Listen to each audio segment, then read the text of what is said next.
간혹 상품을 출시하려고 하는데 마땅한 브랜드가 없냐는 문의가 종종 저에게 옵니다.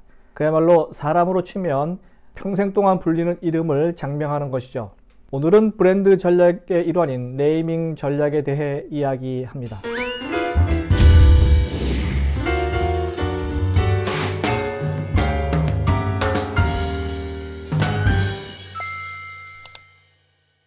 안녕하세요. 유통구단 김앤커머스 대표 김영호입니다. 오늘은 브랜드 네이밍 전략에 대해서 이야기합니다. 쿠킹닷컴 혹은 퍼니처닷컴 같은 일반 명사 이름은 너무 밋밋하고요. 소비자들에게 뭔가 큰 쇼크를 주지 않을 뿐더러 감성적인 요소도 전혀 없어 보입니다. 당연히 기억하기 힘든 이름이 되고 말죠. 뭔가 자극적이면서 맛이 있는 그런 브랜드 이름들이 인터넷에서 효과를 보게 됩니다. 야후 혹은 아마존닷컴 같은 이름이 그렇다고 생각이 드는데요. 이런 이름이 감정적인 반응을 일으키기 때문입니다. 쇼킹한 이름으로 해당 카테고리와 그 브랜드만의 장점을 모두 단숨에 엮어내야 합니다. 이것이야말로 창업 기업에 있어서 훌륭한 브랜드 전략입니다. 그래서 오늘은 훌륭한 브랜딩 전략의 사례를 알아보고자 합니다. 첫 번째 사례입니다. 브랜드 아주 길거나 한 글자인 브랜드. 식품업계의 브랜드명 길게 짓기 바람이 거셌던 시절이 있습니다.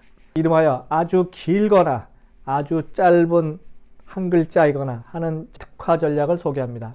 이런 전략은 특히 이제 식품업계에서 주로 일어나고 있는데요.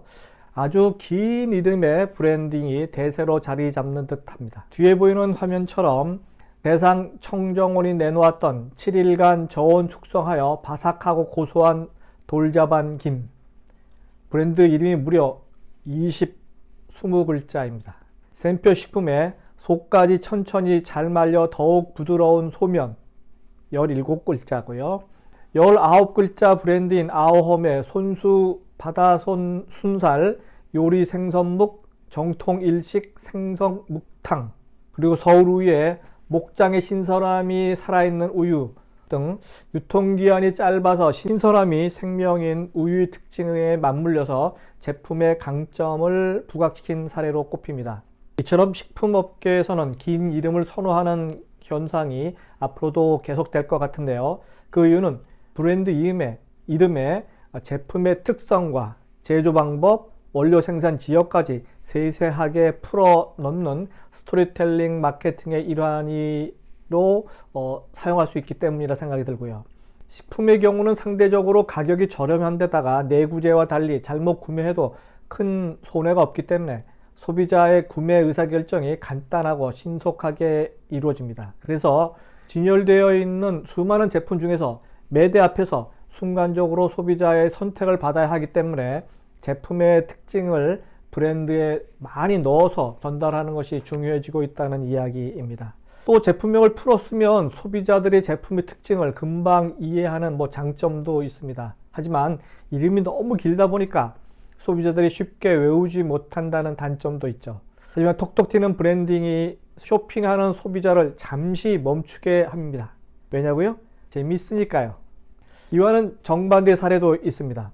네, 한 글자 브랜드 붐이 일고 있는 시장도 있죠. 통신산업, 통신 관련 브랜드들입니다. 쿡, 쇼, 퉁, 티, 요 등등 한 글자가 아닌 브랜드를 찾기 힘든 그런 시장도 있었습니다. 제품의 특성과 속성을 소비자에게 단번에 알릴 수 있는 긴 상품명이 아니라 아주 짧은 한 글자, 이런 것이 통신업계에서는 통하는 거죠. 5 시대에는 더욱더 빨라지는 통신업계의 특성상 브랜드 이름이 짧으면 짧을수록 좋다는 인식이 자리 잡고 있다고 봅니다. 두 번째 사례는요, 직선형 네이밍 전략입니다. 유통업계에 따르면 최근 들어 쉽고 강렬한 인상을 남기는 네이밍 전략이 소비자들의 마음을 사로잡고 있습니다. 세상사가 복잡해지고 추상적이거나 애들로 표현하는 제품명보다는 제품 특성을 직선적이고 재미있게 전달하는 것을 더 선호하는 경향이 큽니다. 예를 들어 롯데리아의 아재버거, 온라인 쇼핑몰 SS.com의 브랜드인 쓱, 에뛰드 하우스의 아이섀도우, 시럽 빼고 테이크 아웃, 그리고 향초 켜고 거품 목욕 등등이 이름덕을 톡톡히 보고 있습니다. 유니클로는 네이밍 전략에 각별히 공을 들이는 SPA 브랜드입니다. 히트텍, 에어리즘 등 제품 특성을 명확하고 직관적으로 나타내는 상품명을 내세워서 공존의 히트를 쳤죠. 네, 세 번째 사례입니다. 2종 교배형 브랜드 네이밍. 브랜드 네이밍이 빅디크 맥주처럼 2종 교배를 할 수 있습니다. 이는 마케팅의 2종 교배 전략과 흡사합니다. 즉, 전혀 다른 분야의 단어를 조합해서 색다른 느낌을 전달하는 것이 새로운 트렌드입니다. 국내 화장품 브랜드 중에서 신상품 이름을 스킨 바리스타라고 명했던 상품이 있습니다. 피부를 뜻하는 영어 스킨, 그리고 즉석에서 손님 입맛에 맞게 커피를 만들어주는 바리스타를 합성해서 만든 단어죠. 제품이 고객 피부에 맞춰서 바로바로 필요한 성분을 제공한다는 의미고, 화장품 브랜드지만 누구나 쉽게 접근할 수 있는 카페에서 만나게 되는 바리스타를 일부러 끌어와서 색다른 매력을 주려고 했습니다. 그리고 북소믈리에라는 그 직업을 아시나요? 소믈리에라는 원래 레스토랑에서 손님이 주문한 요리와 어울리는 와인을 추천하는 전문가를 통칭하는 말인데요. 일본에서 고객을 위해서 책을 골라주는 서점 관계자라는 뜻으로 쓰기 시작한 것이 우리나라로 건너온 것입니다. 좀 전에 얘기했듯이 부티크 맥주도 사실 일본에서 건너온 이종교배 이름 중 하나입니다. 부티크는 원래 멋있고 개성적인 의류 등을 취급하는 작은 스토어를 가리키는 말로 패션계에서 썼습니다. 여기서 착안해서 소규모 양조장에서 생산하는 맥주라는 의미로 부티크 비어, 부티크 맥주라는 단어를 만든 것이죠. 미국 뉴욕에서는 로컬 비어라고 부르는 것을 일본 사람들이 이렇게 바꿔 부르는 것이 효시입니다. 이처럼 요즘 브랜드 네이밍은 간결하거나 너무 길거나 하지만 여기에 재미라는 요소가 적당히 버무려져야 합니다.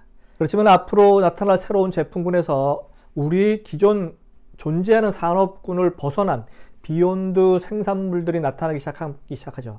제가 한번 예를 들게요. 여러분은 이런 새로운 산업 분야는 어떤 의견으로 어떤 브랜딩을 해야 좋을지 여러분들의 생각을 댓글로 남겨주시기 바랍니다. 최근 미국과 유럽 등에서 탄생한 식물성 고기, 실험실 고기 등 육류 대체 식품이 식품 트렌드로 떠오르고 있죠. 그러면서 그 정체성에 대한 논란이 일어나고 있는데요. 문제를 제기하는 쪽은 신제품에서 맞서서 시장을 지켜야 하는 기존 육류 축산업계 사람들입니다. 인조 고기를 과연 고기라고 부를 수 있는지를 둘러싼 네이밍 전쟁이 진행 중입니다. 당연히 기존 육류 축산업계에서는 식물성 원료로 만든 햄버거나 소시지 등의 고기라는 단어 사용을 금지하는 법을 제정해달라고 요청하고 있는 중이죠. 이런 상황이라면 여러분은 어떤 브랜딩을 해야 한다고 생각하시는지요? 예, 이상은 유통구단 김용호의 브랜드 네이밍 전략이었습니다. 다음 시간에 뵙도록 하겠습니다.